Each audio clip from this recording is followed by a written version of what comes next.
So, to my view, I think it is a national problem and it should be fought at all the levels. It should be the government, the NGOs, and people in general. Everybody should be, first of all, made aware. First of all, the government has to be made aware. Many times, the health ministries may not even realize that how important is the skin donation for saving these burns patients. Burns is one of the most neglected areas in healthcare everywhere.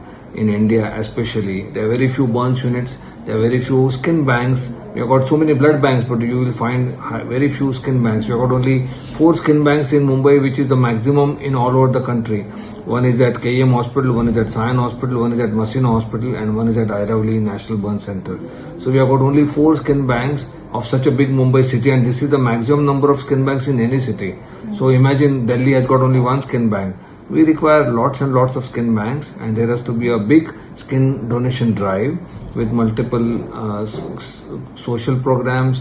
In fact, simple things like every theater, if they can have a slide or a small clip of 30 seconds shown before starting the movies, or if it comes on the national television or all the private channels, they show a small 15 or 30 second advertise about skin donation and how to go about it. Of course, the social media is now playing a very big role. So Instagram, Facebook, all this can be utilized very successfully to advertise about what is this skin donation, how it saves lives, and how it can be done. So that once there is a complete awareness, it will be very easy. Indians are very, very charitable everywhere, and they want to see to it that, because the organ donation drive has picked up very well. If the skin is added to it, automatically the burns patients will get significant benefit from the skin donation.